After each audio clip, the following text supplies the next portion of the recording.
In 1920, almost the whole of Huddersfield was owned by just one family called the Ramsdens. Now, the Ramsden family had lived in Huddersfield for almost 400 years, and during that time they continued to buy more and more land until they owned almost the whole of the town centre and lots of the surrounding areas. But although the Ramsdens had brought a lot of prosperity to the town, by the early 20th century the people of Huddersfield wanted the town to be owned by everyone who lived there, so that they could make the important decisions about its future together.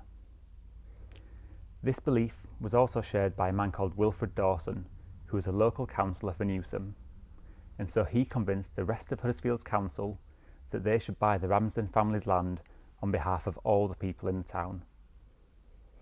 Now, this was a really big decision because this had never been done before.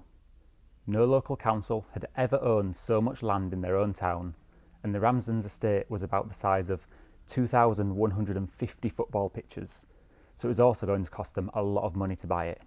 Luckily, a friend of Wilfred Dawson's called Sam Copley agreed to help.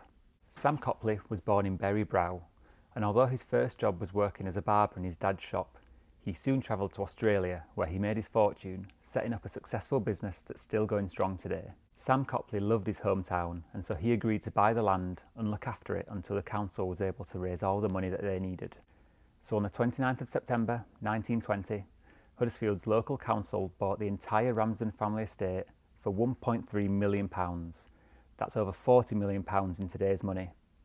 And ever since, Huddersfield has been famously known as the town that bought itself. Now, this was such an important event in Huddersfield's history because owning their own town meant that the people of Huddersfield could now improve their lives by developing the town exactly how they wanted. They used their new powers to build places like Huddersfield Library and Art Gallery, Queensgate Market, and thousands of new houses all over the town so that people could live in them.